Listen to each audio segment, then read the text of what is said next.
back, folks, for another edition of Steady Droppin Dimes.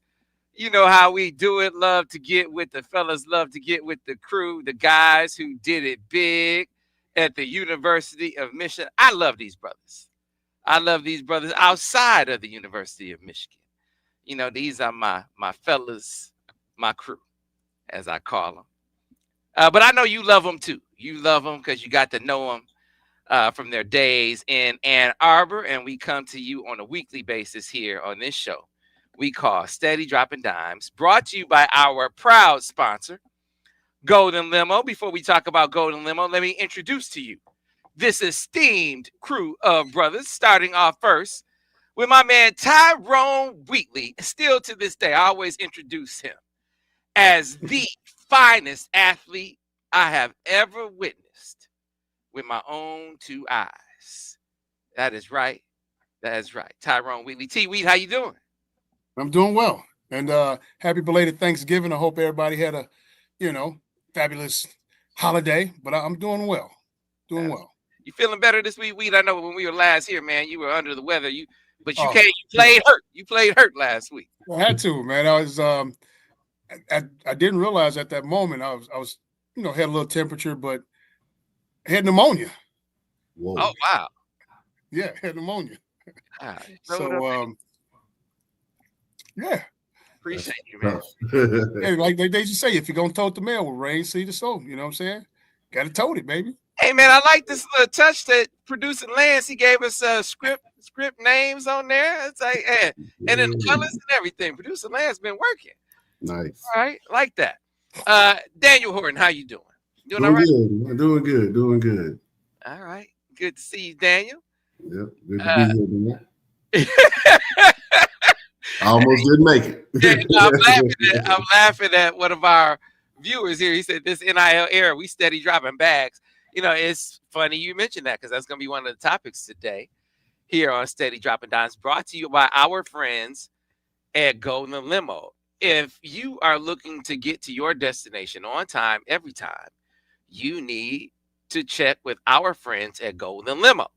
Whether you're looking to get to the airport on time, your game day destination, any travel destination in Southeast Michigan, anywhere in the United States, anywhere abroad, our friends at Golden Limo can get you there on time, every time, whether that's your executive transport, your luxury transportation. Maybe you need group transportation in sprinter fashion, party bus, maybe luxury motor coach, any level of transportation, they have you covered. All you need to do is go to goldenlimo.com and get connected with them. And it is a concierge service. They got you covered. And you get them booked in advance. And it is one of those deals where they arrive 15 minutes early. That is on time for them. You don't have to worry about a bag. They have that all taken care of for you. And of course, when it comes to getting to the airport, getting to your destination abroad, all of those details are on your phone. They're in your email. I'm telling you, it is service like none other. And you're talking about a driver that is safe, that is experienced. This is a service that has left no detail out. It is, I think, a service that is modeled after the owner, Sean Duvall. And so if you are looking for the best around, you need to look no further than Golden Limo. Go to goldenlimo.com. We'll tell you more about it a little bit later on in the show. Because Daniel's time is limited, we'll get to the NIL topic a little bit later. We got to start off first with what everybody's been asking about. Hey, say, man, what's up with your man, Daniel? What's up with Daniel? Man, what's up with Daniel Horton? Didn't he play for Michigan? Wasn't he a star for Michigan? Wasn't he Big Ten Freshman of the Year? Like, what's up with your man, Daniel? I don't know, man. I don't know. I thought it was obvious that Michigan was the best team. I think he's on the train now. I think he's on board now. I mean, do you see what we see, Daniel Horton? First of all, y'all didn't see it when y'all said it. Y'all were just being Michigan homers. And that's one thing. I'm a former player. I am an alumni. I am not a homer. But to answer your question, I agree with you. They are the best team in the country right now. They're playing the best basketball in the country. They're probably the best defensive team I've seen so far over the last couple of weeks, especially in Vegas. And to be honest, if they're going to defend that way and play with that type of energy and effort and passion, like I'll stand up on the table. I'll stand on the table for this team. Like those are the type of things that I look for, because those are the type of things that are going to carry you. You're not going to always make shots. You're not going to always be able to play fast and take care of the ball and play pretty basketball. But if you play defense like they played over in Vegas, if you play with the togetherness, with that energy, with that passion and love for what you're doing, that goes a long way. And I don't care what sport it is, especially in basketball. So I really like what I'm seeing from this team right now. You know, I asked Dusty this last week, man. I mean, you know, we all watched the games they played up to they blew Oakland out, right? Mm-hmm. Of course, but we saw the other games. We saw them turn it over 22 times against TCU. That was a nip-tuck game. Mm-hmm. Middle Tennessee even was a little testy early in the game before they pulled away in the second half. But whatever switch it was, they flipped. Daniel, and I asked Dusty, I said, man, what happened in practice? What was the lead up to Vegas that allowed y'all to do whatever y'all did to put it on San Diego State even like y'all did? And then of course, Auburn. I mean, I know they don't have all the same dudes, but they still got Tahai Pettiford, who I think is an absolute ball player, is a dog. And they destroyed them. They destroyed them. And Gonzaga, who I mean, in KenPom, I don't know how much you already did analytics, but they were KenPom's number one team. And you know, Mark Few was like, I had nothing. I had nothing for Michigan. I mean, they just dismantled them. I don't know if you could pinpoint any common thread or consistent theme to what they were able to do. No, we stuffed them in the locker. I mean, 3 straight games. It was never in the history of college basketball had a team done what Michigan did over the course of 3 games. And I'm curious, you as a basketball guy, if you could explain it. No, they just I don't want to use the word punked, but they stuffed all 3 of those teams in the locker, man. They went out there and they played physical. They defended really well, and they made shots. When I told you, I think it was before the Gonzaga game, I wanted to see Yaxel be more dominant and more assertive. He shot the first 3 shots of the game against Gonzaga, and I think they were all threes. I know 2 of them were, and he made 2 of them. And it's not necessarily the shots that he took, it's the mindset, right? I'm going to come out and I'm going to dominate. I'm going to be the best player on the floor every night, right? I'm not going to call him LeBron. What they calling him now? It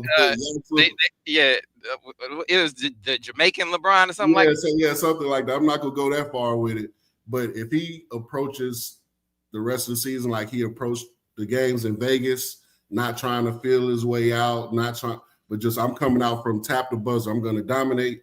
Like I told you last week, man, this team, the sky's the limit for this team. And I'm a big proponent of, I watch your best player a lot to see what your team is going to be like, because they normally set the tone, whether it's the point guard or if it's a guy like Jackson, that guy's going to set the tone for your group. And that night against Gonzaga, he played with the most energy. He was passionate. All the things you look for from your best player outside of scoring, he did all of that. And then on top of that, he scored as well.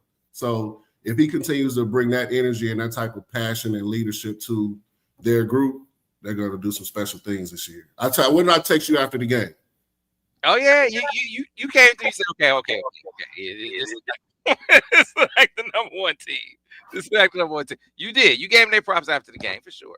Yeah, and it's like I said, that looks totally different than 13-7, right? 20-11. That's good. That's like for him, he's capable of doing that every night. He's a borderline lottery pick or NBA player, a first-round draft pick, Sam. Like the way he played in Vegas, and it's contagious. And that's why I focus on him so much, because he's supposed to be the guy, right? It's contagious, whether it's coming from your best player or your point guard. That type of energy, that type of passion, that type of presence it's contagious to the rest of your team. And they have the pieces. They have the pieces for sure. Yeah, and then what's so impressive is all that you saw on the perimeter, but when those three bigs get it going, because Marchese really started coming on the last couple of weeks, and just the added dimension. I did not expect for Aday to be as fluid as he is. He is a very fluid guy. Now, I'm anxious to see how well he handles physicality. Guys are going, when he gets in Big Ten play, guys are going to get up in him, right? And so how is he going to handle that on a consistent basis? Is he going to be able to withstand the punishment and still rebound and still, get post offense? That's going to be a journey for him, because we a journey to consistency. Yes. As they try to find their identity on a consistent basis. Right now, Yax is looking like he is going to do it on a game basis. We don't know about those other guys yet. Him especially, because I remember those first couple games, like, oh, he looks like a lottery pick. Then he disappeared for a little bit. Are we going to be able to see it from Aday on a game-to-game basis? I don't know that yet, Daniel. I'm curious what you think we're going to see from this team on a consistent basis. Like, what is their identity going to be this year? So I think regarding Mars specifically, like when they first signed him, I was a bit skeptical because of when you look at how he played at UCLA, the things that he did or didn't do at UCLA. But when you see his progress now to this point in the season, he's progressed a good amount. And it gives you, as a former player and a coach, it gives you hope that he can continue to progress, right? Because normally, I think Coach Wheat can attest to that when you're working with kids or you're working with guys, that progression from not being good to being serviceable or even being good is probably the hardest jump, right? Then once you get there, it's just about continue to put in the work after that. And it seems like he's made that jump. So now, like you said, it's about consistency. Yeah. And I think that's just going to come from playing. The more he plays, and it may not come this year. Hopefully it does come this year, right? But it's like it's steps in the progress. You go from not being very good to being contributing a little bit to being good. Now your next step is find that consistency so you become really good and become an all-conference type player. And at 7'3", with the skills that he has and the position that Dusty's going to put him in as far as their scheme and their system, I'm a lot more encouraged about his future than I was, say, 6-7 months ago when they signed him. Yeah, I just want to shout out, and you can speak to this, and Daniel, I know you just give me the sign when you got to bounce, but I want to shout out Dusty's ability to assess fit in the day and age of the transfer portal, to be able to pick out guys that are going to fit your culture and fit your chemistry. Yep. That is a skill. You got to trust your assistant's ability to do that. I was watching Chris Beard had a press conference, been making the rounds, right? And he had AJ Storr in the press conference. And so Big Ten fans will be familiar with AJ Storr. He was at Wisconsin a couple years ago. Yep. He was balling out. And I looked up the next year, and AJ Storr was at Kansas.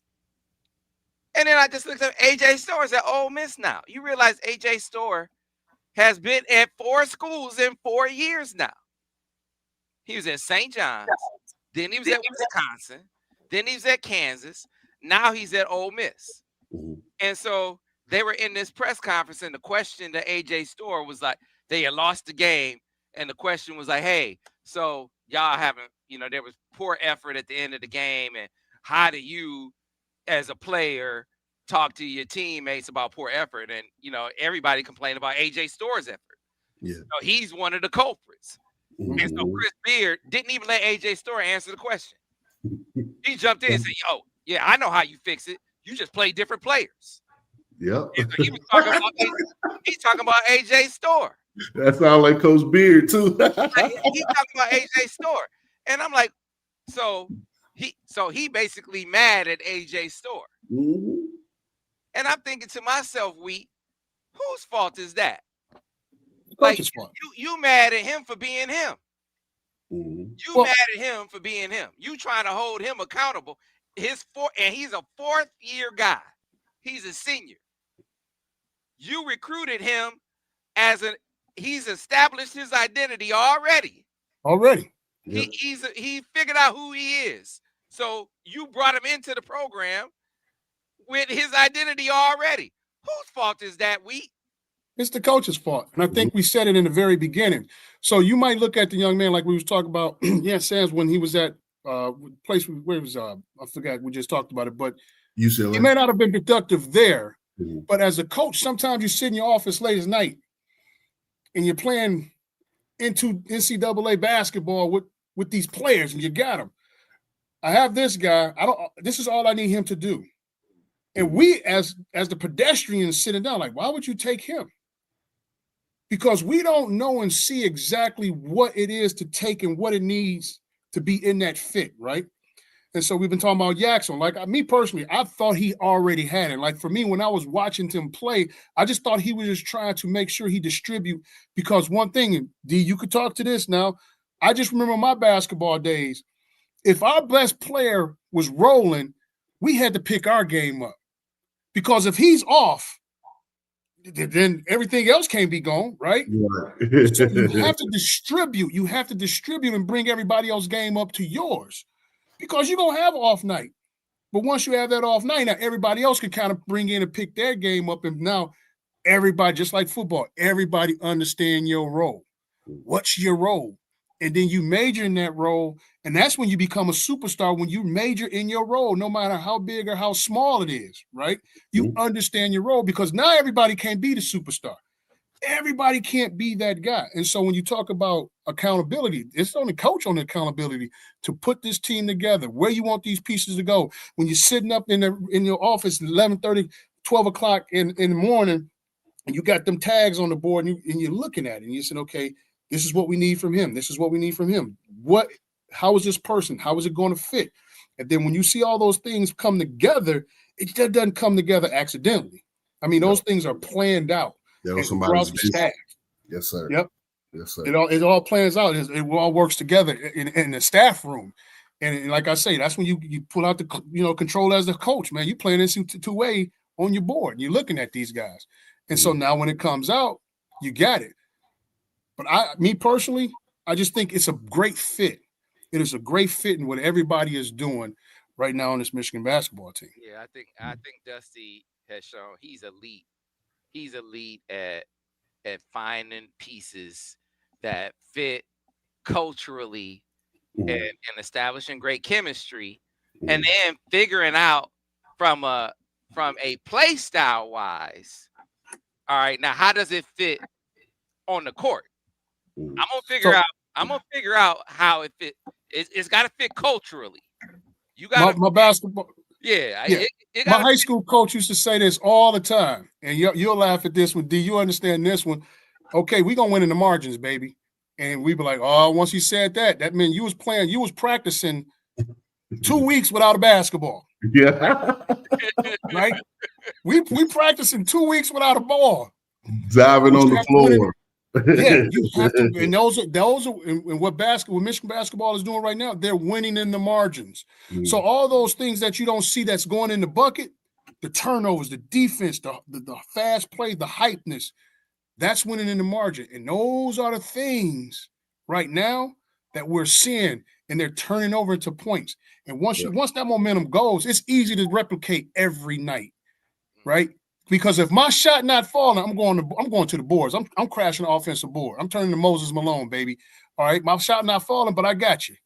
Yeah. Right?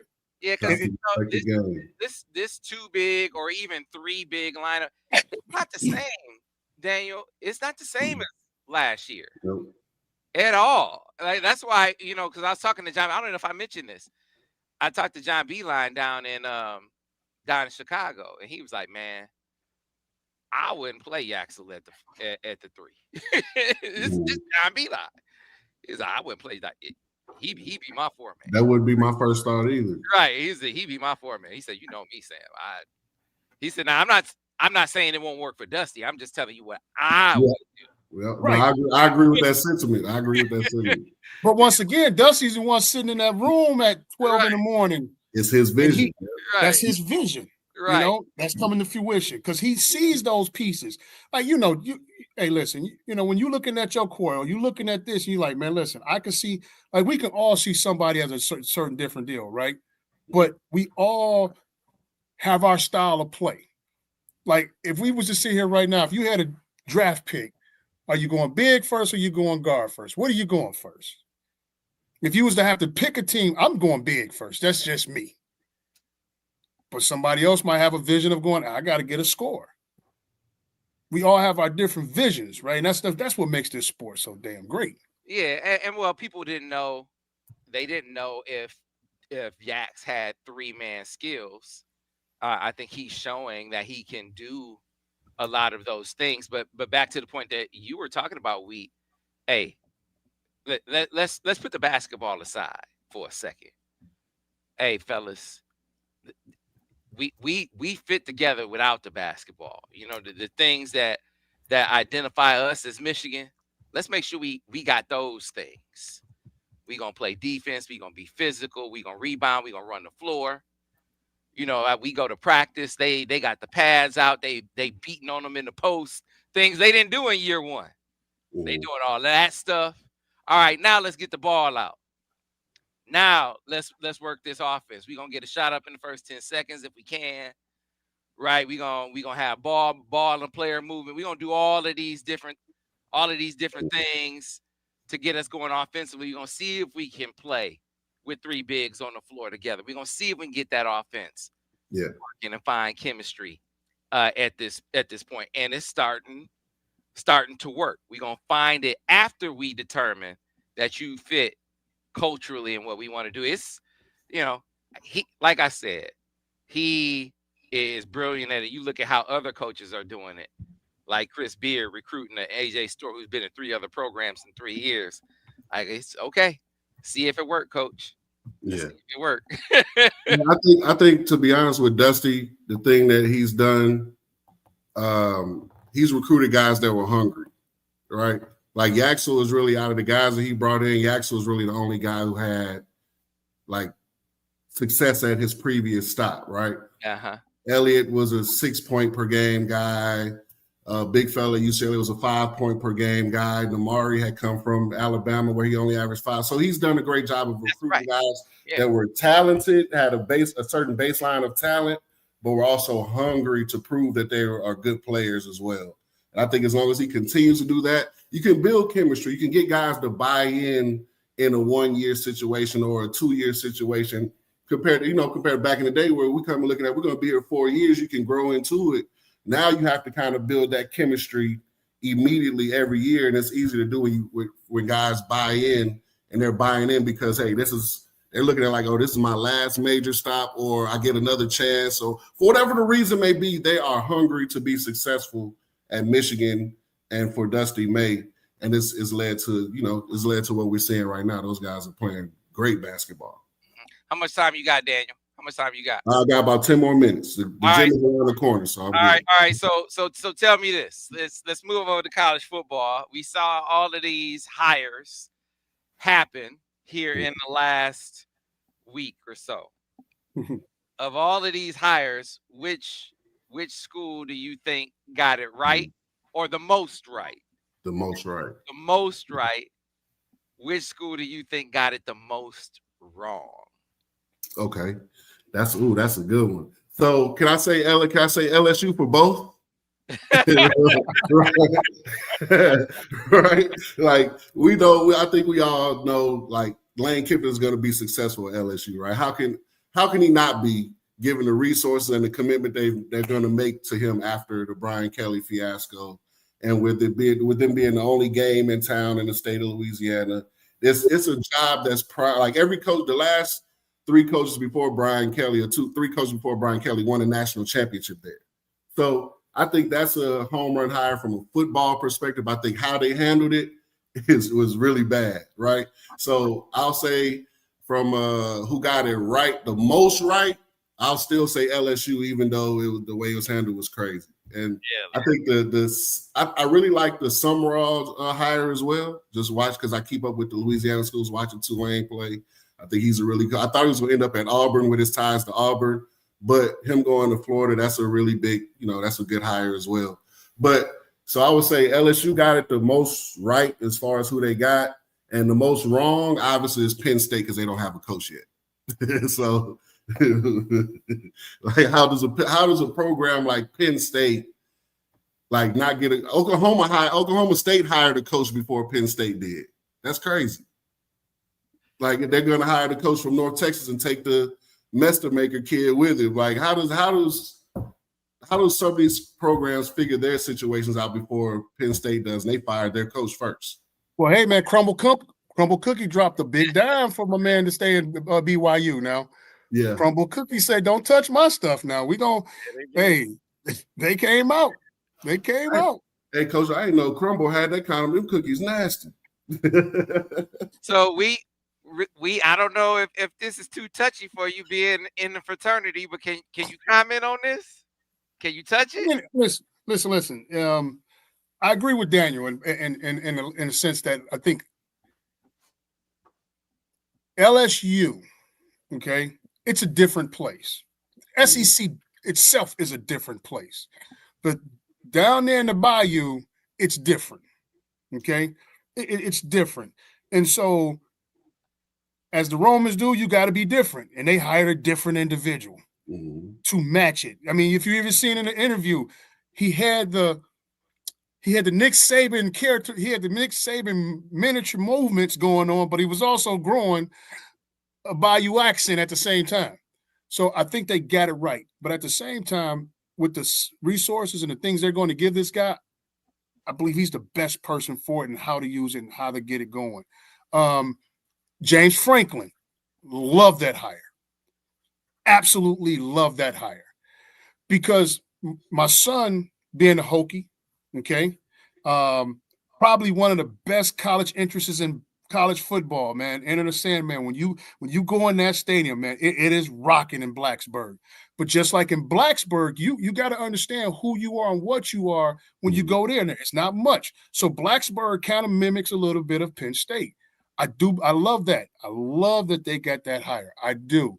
The biggest loser, yeah. Penn State not having a coach. So I'm curious how you could think LSU hit a home run with. Why are you so certain that Lane is going to be successful at LSU? And by successful, it's not just a winning record. Yeah, national championship. It's not just what Brian Kelly did. It's national championship. Because understand something about Lane Kiffin. He has never won anything. True. Anything. But other than FIU, now we're talking about anything of significance at a high level. Okay, so here's the deal. Go ahead. So the one thing, like I told you about serving time under Nick Saban, he's picked up a lot of. Like I told you, his mannerisms. And the one thing he is going to go do is he's going to put the best coaching staff and the best people around him. You win with people, okay? And this man has the resources to go get the folks that he needs. Just like Nick Saban. As Nick Saban started to go, he started bringing those people around him. But let's also think about it this way. You got $25 million in the bank, man. I mean, okay. I would love that to have the opportunity to fail that many times you're right. And get another opportunity to make Sam, just look at the Tennessee, USC, the Oakland Raiders. Damn. Hey, you asked my dad about him. He can't stand Lane Kiffin. As a Tennessee Volunteer, my pops can't stand Lane Kiffin, and so I get what you're saying. But I think that all of those instances were so long ago. He's kind of rehabilitated his image and rehabilitated himself as a coach, and even his personality. Like if this was Lane Kiffin back during those I'm leaving Tennessee to go to USC days, this would have been even more of a fiasco than it was, right? I think, but back from a football perspective, I think the level, like just his fit for the program as far as the confidence he has in his ability to coach offensive football and to coach football, period. I think that goes hand in hand with what they do down there in Baton Rouge, right? They think they wide, like as much as we think Ohio State is wide receiver U, they think they're wide receiver U down there at LSU, right? And so I think with all of that stuff in place with I think it's a good fit. Like his personality matches what they want down there in Baton Rouge more than Brian Kelly. I have no doubt that he is going to put together an electric offense. If nothing else, I think he's figured out over all of these stops where he's never won a championship. Okay, so let me electric offense. But to win a championship, you got to have both. You got to have great defense too.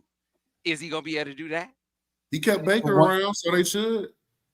He kept Blake Baker as his defensive coordinator, and they're going to get, like Coach said, he has $25 million to play with every year. Okay. He's going to eventually he's going to figure out the balance of bringing defensive talent in and keeping his offense as explosive as what it is, it's known to be wherever he's gone. So it's hard to see him not succeed.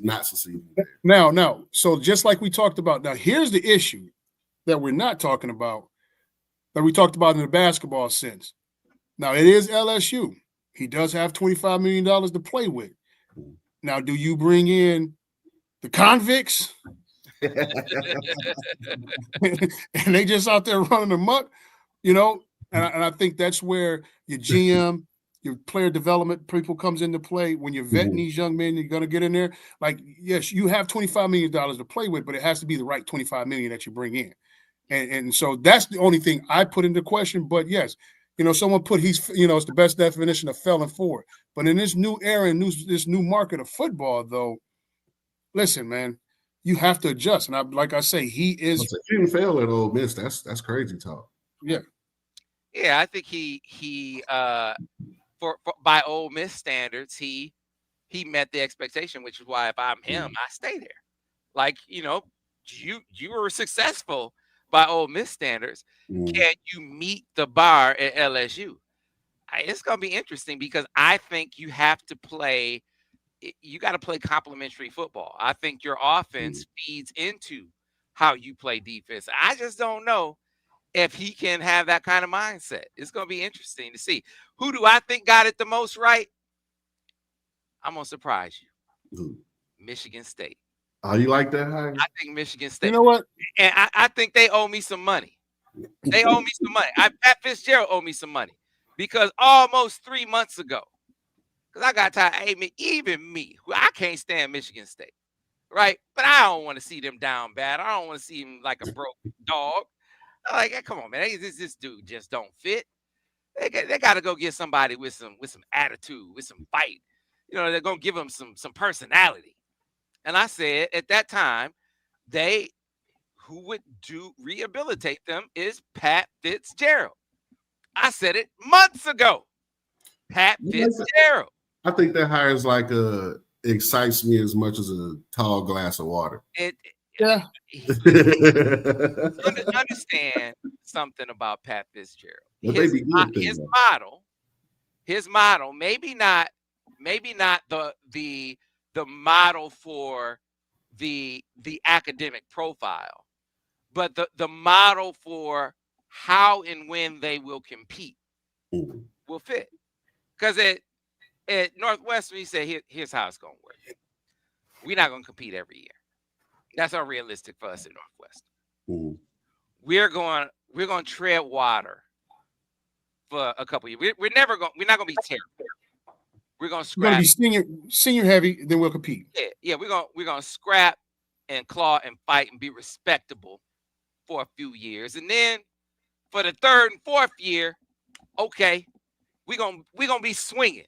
You're going to cycle. Third and fourth year, and we're gonna compete and contend in the third or maybe the fourth year, and then we're gonna go back to scrapping again. Yeah.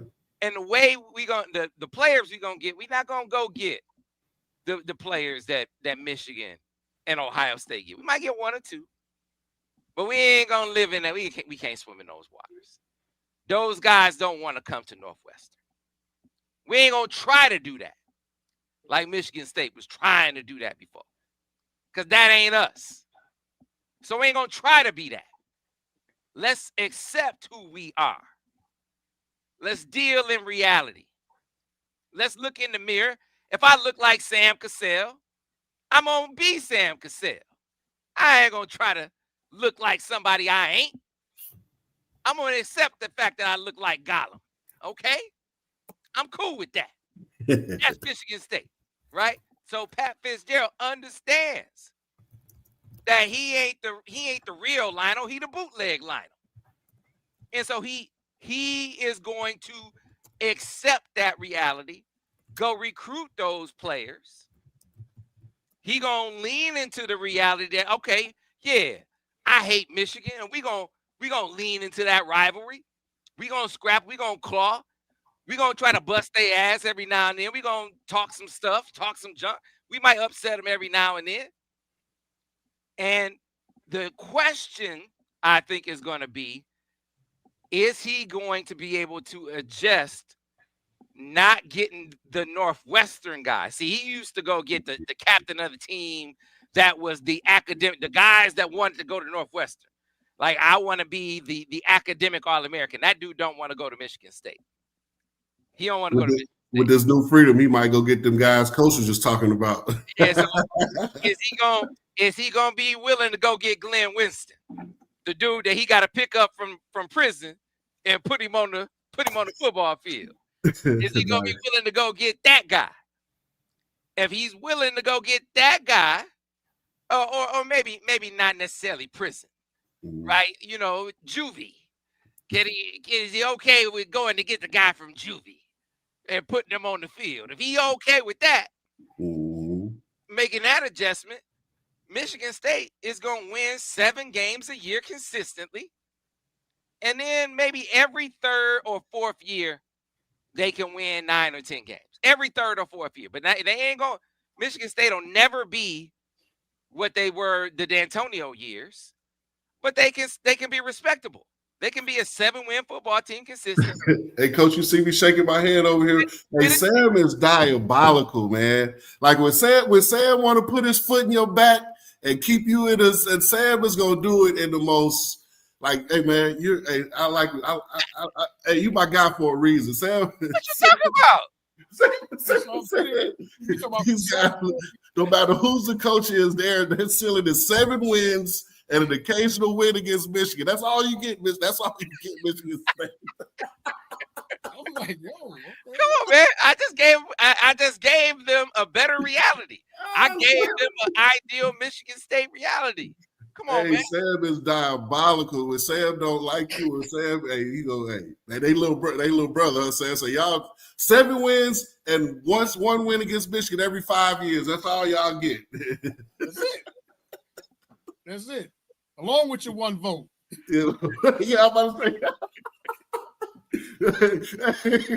According to Sam, half a vote.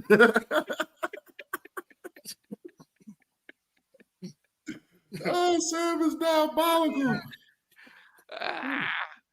I agree with y'all. I think Penn State got it wrong. I think Penn State got it way wrong. Yeah. No plan. I think that's when you jump out in your waters and you don't have a plan. Mm-hmm. And that's why we always ask, who's next, right? Who's next? You better have a plan. You know, you just can't say, well, we're Penn State. This is a sexy job. Every job isn't a sexy job. Just like LSU, someone just bring back LSU back into the fold. It's really not a sexy job because you know why? A lot of coaches don't want that smoke. A lot of coaches can't go down to the bayou. Their families may not be happy down there. It's a different grind. It is a different grind. So then when you think about Penn State, once again, now you're talking about so 7 wins is not going to make it at Penn State, right? It's not. I think Coach Franklin got a little stale there, but at the end of the day, they want to be in contention. They want to be the Penn State of the 80s back in the day when they were rolling with national championships. That's what they want to get back to. But now, do you have the money? Do you have all the resources? Do you have everything you need to do to put you in that position to succeed? So what a lot of coaches are starting to understand, Penn State is not as sexy or as appealing as they think they are. Yeah. That's a reality that a lot of programs a lot of fans don't want it. Like you fire your coach. Be careful what you wish for. You find out real quick, man. It don't quite go as smooth as you thought. I'm not saying they should have fired James Franklin. I think he deserved to get got when they let him go. But they thought that everybody's going to be beating down the door, and it hasn't worked that way. No. So I think the guy who should take the job is the guy who's there. The interim. Remove it. Terry Smith? Remove it. Yes. Remove it. Give it to Terry. Remove it. Remove it. Let the man cook a little bit. Because now, like you say, everybody's starting to figure this thing out. It's not. It's like the players' agents, the coaches' agents. They're making these calls. What do you have? What's going on? Show me a sheet, and that sheet doesn't look as good as you think it is. Yeah. For the spreadsheet that you're trying to give me, for the amount of stress and what you want and your expectations, they don't match. Yeah. They don't match. Yeah. You expect me to give you Ruth Chris, but my budget is McDonald's. Yeah. Yeah. All right. Go ahead. Like you got McDonald's money. Now you have McDonald's money. All right. So how about this? How about we get our golden limo commercial in, and we can let Daniel go to his son's game, and we can come back and talk about the impact of NIL on signing day, because it has had a significant impact on signing day. We and I can get to that on the other side while we give you this message from Golden Limo and Zeke Berry. In the meantime, Daniel, appreciate you, man. Good luck to your son tonight. Yes, sir. Hey, y'all want to hear my input on the next segment? Show me the money. See y'all later.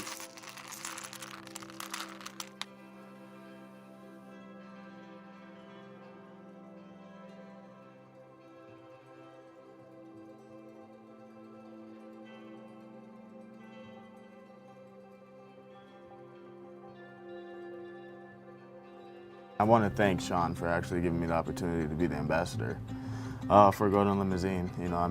Them, actually seeing, what I can do for their company, and seeing like the story behind me, and being like, okay, I want this guy to represent, our company. I feel like Sean is, giving me a chance, seeing what I've been through, my story. He's given me a chance to, change my life around. When getting ready for a game, the last thing I want to worry about is, am I going to make it there safe? And when riding with Golden Limousine, that's never a concern.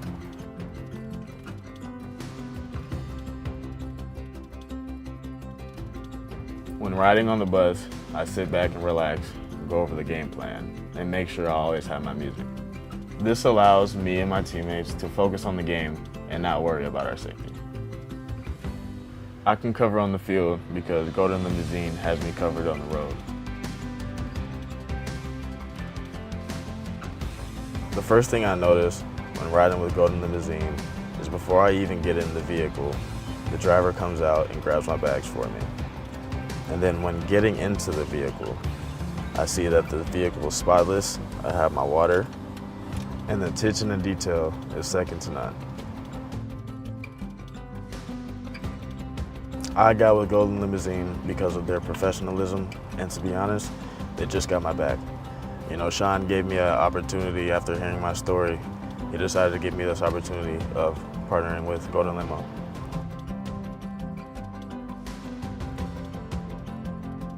I appreciate the way Golden Limousine handles their business by doing the little things right all the time, no matter what it is. The attention to details is the same way that I handle my business on and off the field. I appreciate Sean and Golden Limousine for seeing those things in me, and that's why I'll always ride on Golden Limousine.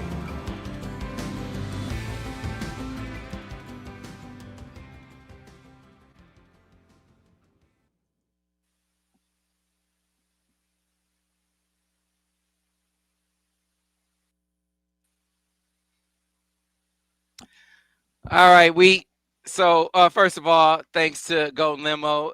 In case you missed it, we will be talking to their basketball ambassador, newly signed basketball ambassador in the coming weeks, Trey McKinney, Flint Town's own Trey McKinney in the coming weeks. So looking forward to that. Their first basketball ambassador. So Sean looking to branch over into other sports. It's been football exclusively up to this point. First, it was Will Johnson, then Zeke Berry, of course, and now adding Trey to the mix. I think they're going to be signing a women's basketball ambassador. Sean committed to supporting NIL at the University of Michigan. Deep relationships with the Michigan Athletic Department is obviously they have deep relationships with the University of Michigan, Michigan Medicine and whatnot. So great support with the University of Michigan with our friends at Golden Limo. So appreciate them. But we would be remiss if we didn't talk about National Signing Day. People, I don't know if you got a chance to watch the number one running back in the country who signed with Michigan, Savion Hyder. So I'm gonna have to get you to watch this film so you can review it for the people. They said, man, I gotta have Wheatley break down Savion Hyder. I didn't have Wheat watch his game film. So to have him do it on the spot would be unfair. So we'll save that for another episode of Dimes and have him maybe next episode give you a breakdown of Savion Hyder's tape. But what we wanted to talk about today was the impact of NIL on signing day specifically. We know about NIL and recruiting, but NIL on signing day, it's like it's almost like day trading. That's what it felt like. I mean, teams come in on signing day as guys are about to sign, and it's like, hey, before you sign, here's $200,000 or $300,000 more. Like you got your mind made up on what you're gonna do. And here is basically life-altering money. That's not a small chunk of change, Wheat. $200,000 or $300,000 is nothing to scoff at. So you do have to take the time to think about that as a family. Yeah, as a family to think about that, right? And it's not a character issue if you do that. This is going on across the country on signing day. So that's one part of it. Schools are doing this with kids. So that's one element in the equation.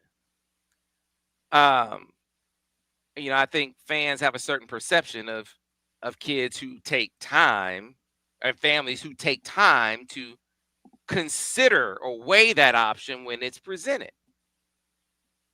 Now, I'm going to say something that might be somewhat controversial to Michigan fans.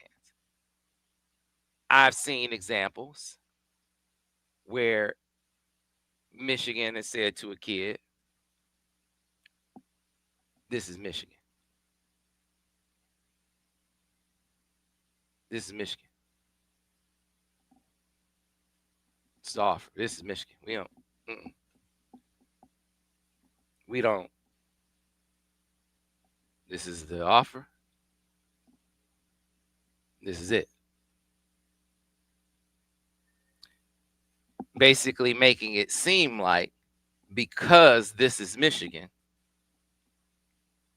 you shouldn't even consider that. The offer is the offer.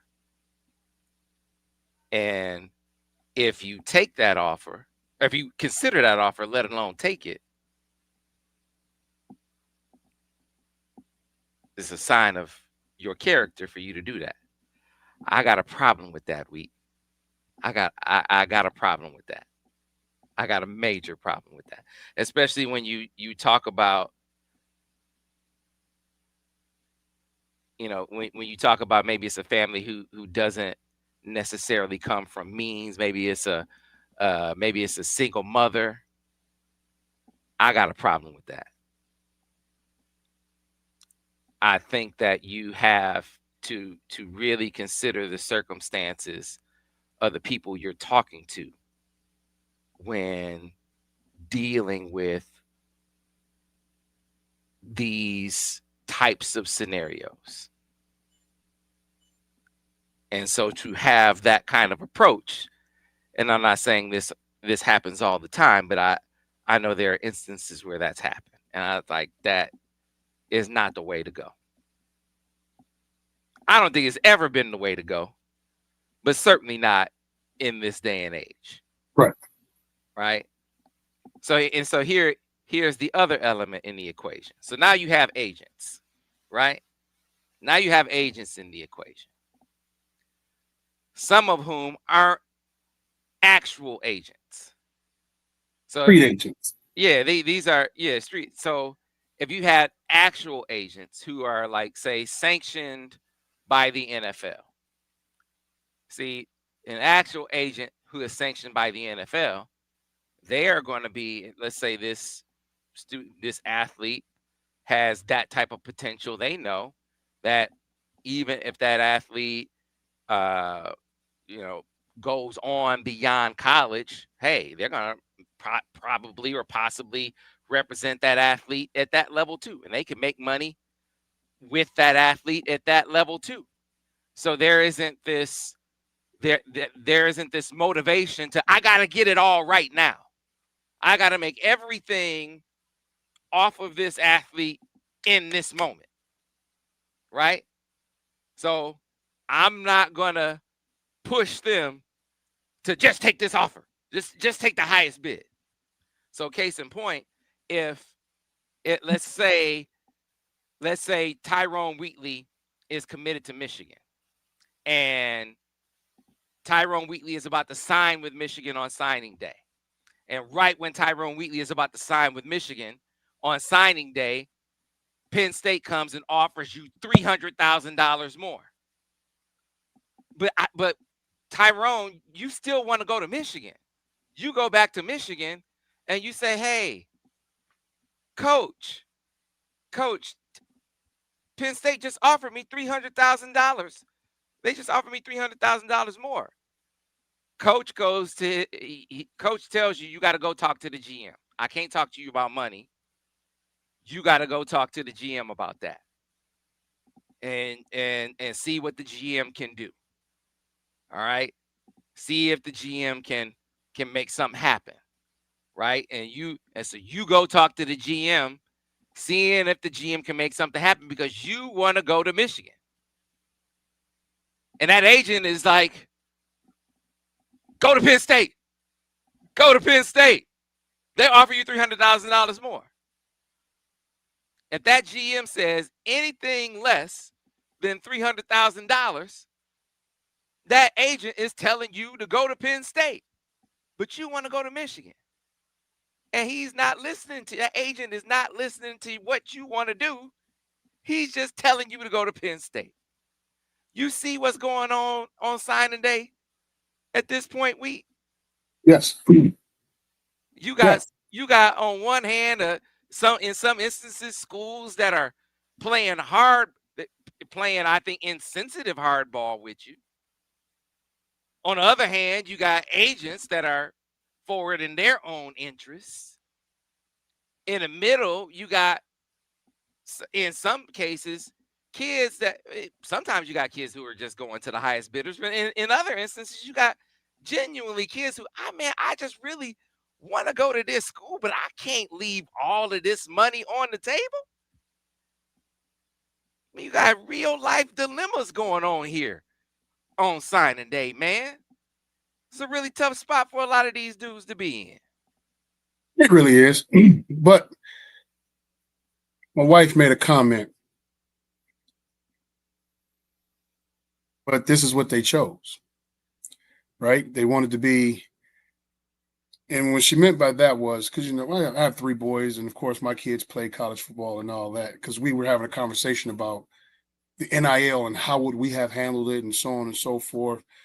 And what she means is once you open up that box, that Pandora's box, man, it gets crazy. Everything starts to magnify, everything starts to go. So let's start with the number one thing where you talked about was, well, let's go back to these agents, right? I don't understand why these young men are using agents. You don't need an agent. You don't. You don't need an agent.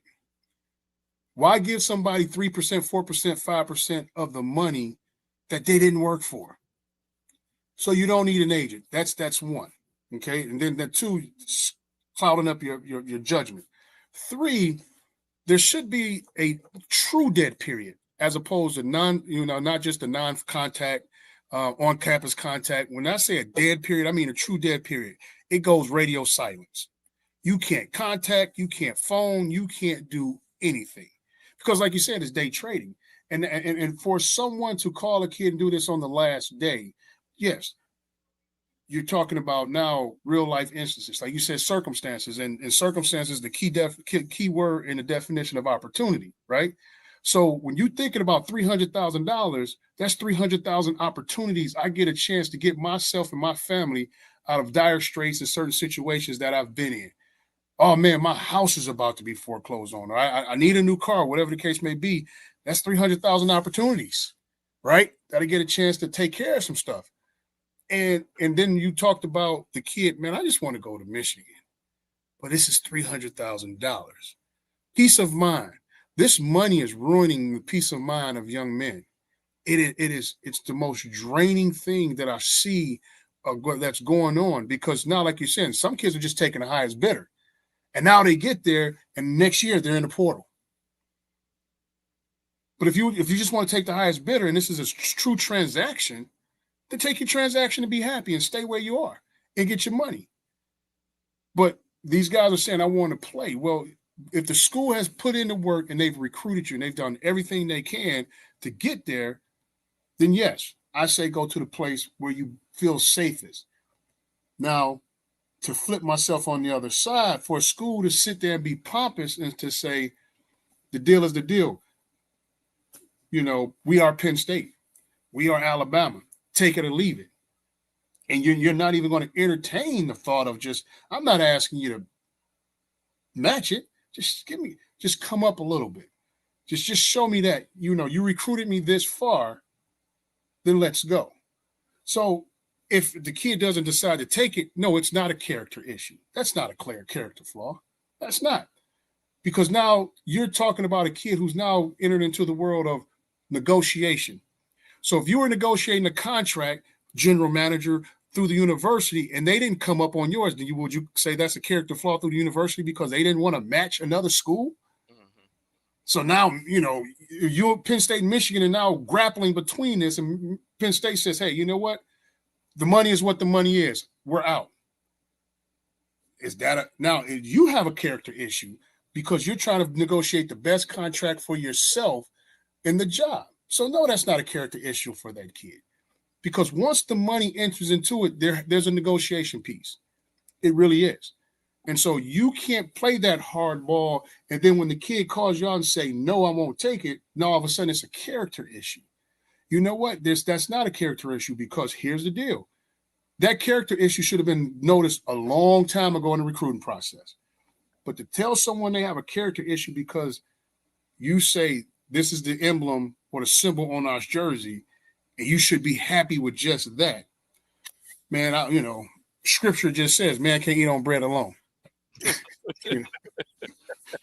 Well, fortunately, I've seen examples where, and here recently, as a matter of fact, where schools came in and Michigan did come to the table as schools tried to really price them out, and Michigan did come up.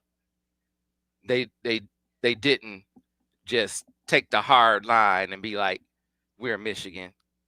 They came up. Didn't necessarily match, but they at least made the effort to be like, okay, we're gonna come up to make it closer. So you aren't leaving that much money on the table because, like, you can't have it. So these families are leaving all of that money on the table, right? You just can't. You can't do that to people in certain circumstances. It's different when you come from a lot of means where that much money doesn't mean that much to your circumstance. But when you don't come from means of when you don't come from such means and that much money does mean a lot to you, you can't do that. You can't do that to people. Sam, this was a little personal, and man, my grandmother, grandfather, longtime Ford employees, worked their tail off, and during our recruiting days, we were getting those type of offers, but it wasn't through NIL, and bless her heart, man, and I had got opposition by some schools. And as they call it, the old just slide the number across the table. Mm-hmm. And I thank the Lord for my grandmother, man. She looked at me and she said, "Isn't that illegal?" And the guy said, "Well, listen, if you guys can use this money." And I'm looking at my grandmother like, "Hey, we need this." And she told me, "We're not going to sacrifice our soul for that money." Now let's fast forward. If I'm in this NIL era today, okay, if I'm in this NIL era today, I wouldn't say I will go to the highest bidder, but you know what? I am going to negotiate, and I am going to go back and forth, and I will go back and forth. Okay, is this what you have? What do you have? And I might bring a third player in. Because if this is the money that we're talking about, and I'm looking at my grandmother, who's worked her nubs to the bone, man. And I can help her pay her mortgage. I can help her, pay her car off. And she doesn't have to work well into her 60s and 70s and sit grandma down. Come on, man. If that's a character issue, by all means, my character is trash. Right. Right. So I think for schools, I think it's necessary to, when you talk to your personnel departments, your player personnel departments, your general managers, I think you have to have conversations with them. There needs to be sensitivity to that. Like, the people that you're talking to, the people that you're dealing with, like, some awareness. Like, if you don't have it innately, like when you're talking about, you're negotiating and you're talking about, money and offers, and if they don't, you make this offer and they don't take it, and okay, it's not a sign of poor character. It's not a sign of values. It's actually offensive for you to associate it that way. That way, right? Absolutely. That's to me. I would, if you were recruiting me and you came off that way, you would lose me as a recruit. If you made it a negotiation tactic, like it would be a sign of poor character for me to consider taking a higher offer. Why are we even talking? Are you serious right now? Well, this would be my ploy to them. Okay, then. Where am I on your running back board? Oh, I'm number 1. We'll go take your number 10 running back then. Right. Now, I'm not saying that is the only criteria. Right. Like, for you talking to me, if you're talking to me and I'm only talking about money, then you're right to look at me and say, "Oh yeah, they're only they're totally transactional." So it's a two-way street. Absolutely. But don't look at me where I am considering the amount that you're offering me, and I'm considering that as a crucial part of my criteria and saying, hey, well, their offer is higher, and that's a serious consideration. Well, it shouldn't be. Come on, man, stop it. Now, I'm gonna ask you something. I don't want to carry this conversation too long, but I really feel like, the agent piece. I think college football should take the onus upon itself to try to regulate, to try to take, governance of the agent space as far as it relates to NIL. I think it would go a long way towards helping, prospective student athletes, because I know you said the student athletes or aspiring student athletes or prospective student athletes don't need agents, but I think a lot of them take comfort in having representation. They feel like having someone versed in the process is helpful to them. So if there was someone accredited that they could go to that could represent them, it was knowledgeable in the process, was reputable in some kind of way, I think that would be an assist to them. But right now, you clearly have people who are only serving their own interests, and unfortunately, that can serve them and not these players. And I just gave you a perfect example of how you got an athlete who has an offer on the table. It might be a higher offer, but what if that student athlete is like, man, I want to go to Michigan. If Michigan just comes up a little bit, I'd be willing to take that. It's your job as an agent to work. Can you just go get Michigan to come up a little bit? Just go over there and do that. I'd be willing to take that if you go over there and work for that. But nah, they just want me to go take Penn State's higher offer. They're not even going over to try to work to get Michigan to come up a little bit. So you're extremely right. So if I'm the student athlete, and that's your job to do what I basically tell you. I don't want to really hear unless I ask you first and foremost. If it's 300,000, don't tell me just to take 300,000. Hey man, go see what Michigan is talking about. But for me, and I'm just going to go back to this, the contracts and the things in NCAA colleges are not to the point where it's that big and to the point where you can't understand it, that you and your parents can't sit down and understand the language of this stuff. This is your business. Understand your business, okay? Understand your business. You remove that person out this way. You just remove that person. And it's like I say, the language isn't to the point where, oh, I don't understand it, right? It's not that bad. Just this is your business. Learn it, understand it. Then on the second portion of the regulation portion of it, it's hard. Who's going to regulate it? Who's going to set these standards? Because the NCAA doesn't want any part in it. The colleges don't want any part in it. So then you can't have the players unionized because they're not what? They're not professionals. See, but here's why you want an agent. You want to know. So you're a running back. You want to know, what are they offering running backs?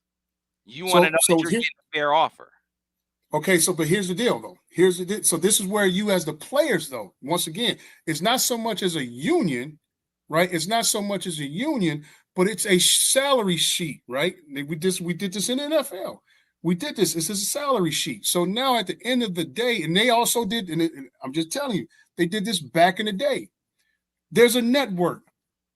What is Oklahoma offering you? What does this school offer you? And so now what you declare is each school has to declare what each place is offering. And so it's on the up and up, and it's on the board. It's on the board. So you know what I'm saying? Like, so now at the end of the day, the sheet is out there. You don't have to deal with no agents. This is this is the going price for a running back. This is the going price for the quarterbacks. And now I get the chance to see it and say, okay, well, they came in 10% above the rate of what's going on. And I believe that can work and that can go. But I understand, the point of having an agent and understanding this, but just me personally, I'm not paying nobody. I'm not. Because at the end of the day, the going rate, right? So we talk about the going rate. That's why you, like, for me, if I'm negotiating myself, I'm always going to bring 3 people in. I'm going to have 3 schools on signing day. Okay, what's your offer? What's yours? So instead of doing a hat trick on signing day, okay, you got the hats lined up.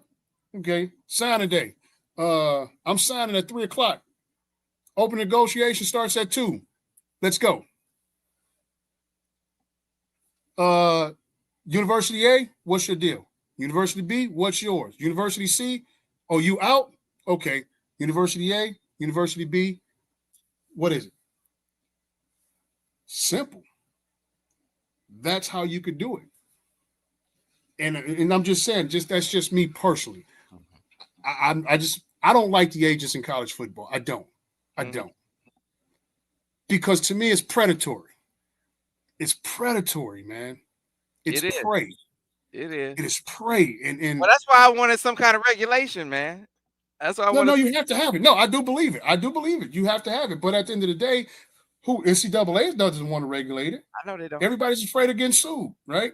So colleges don't want to regulate it. So who's going to regulate it? Who's going to bring it up? How are they going to regulate it?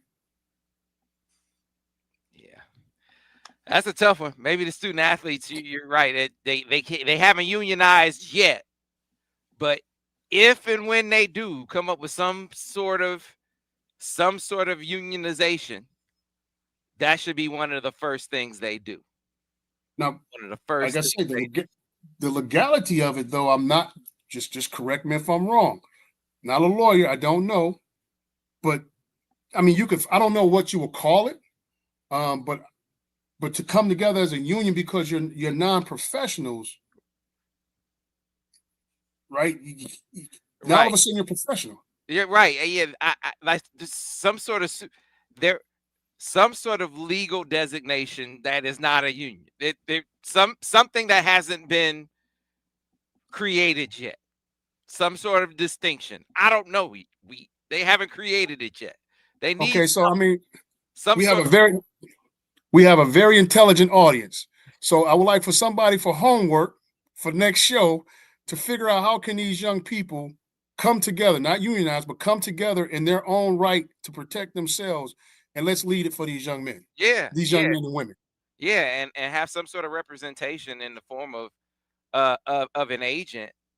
In a way that they can be, have a regulatory body for these representatives, for these agents, because they don't have one right now. And of course, like we said, NCAA wants no part of regulating them, which is why they're running roughshod over student athletes right now. So it's an ugly game right now. All my young people out there, you don't need them. Signing day was a zoo. Signing day was a zoo for Michigan for a lot of different reasons, but that was happening all over college football. With the hey, here's a couple $100,000 more, and agents pushing you to take this offer. And, oh, I'm coming over to this school, and with the school I'm at up their offer, and if they up their offer some, I stay here. Man, that was going on everywhere. Michigan was able to protect some guys, not others. Crazy. So here's a crazy question, right? The old days of the fax machine. Waiting in front of the deal to get the NIL, the NLI in front of the fax machine, right?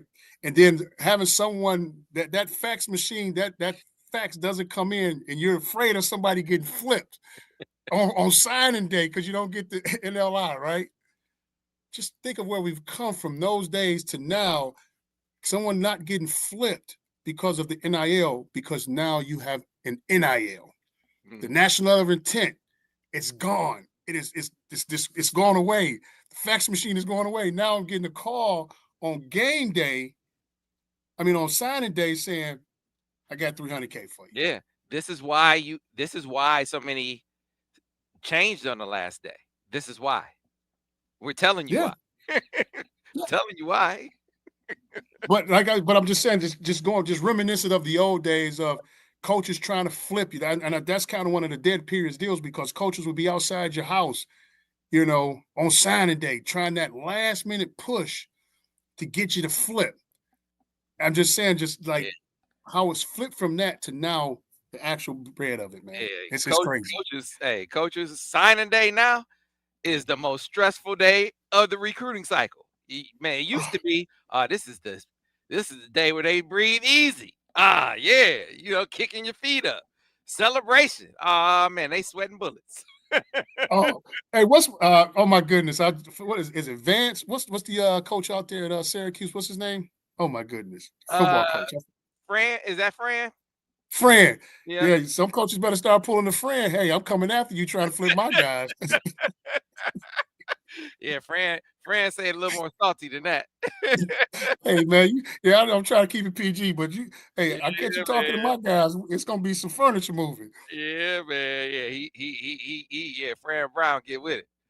Yeah, so folks, so I think he's a different receiver. I think he's the same quality, yes, and I think he fits a different role. So Brady is a take the top off the defense guy that can play. He's a special teamer too. He's a return guy. 6'1", 180 pounds, precision route runner. They clocked him 22 miles an hour on the GPS. He's a different size speed profile than Zion Robinson, who's like 6'3", 190 pounds, high jumper guy, just a different profile of receiver than Brady. Brady is gonna work the slot, gonna be a return man. He can play outside too, but I think he's gonna fill a different role and be a more complementary piece to the puzzle, because you got Travis is in the class. So you got Travis, you got Jamar Browder. He's gonna be a guy in that mold. So you already got guys that that longer type receiver in the room. Is good to have another guy like Brady in there that's more along March's size with another step, which you like to see. So appreciate it, folks. That's going to do it for Dimes today. Appreciate you guys joining us. I'm missing the Lions game for you guys. I'm getting all these texts. That's because we love y'all. We love y'all. We wanted to make sure we got in here with Dimes here the week of National Signing Day. Hopefully you all enjoyed this episode of Dimes. Enjoy your time with your families. Hope you enjoyed Thanksgiving. We'll be back next week on the next edition of Steady Droppin Dimes. We'll see you then.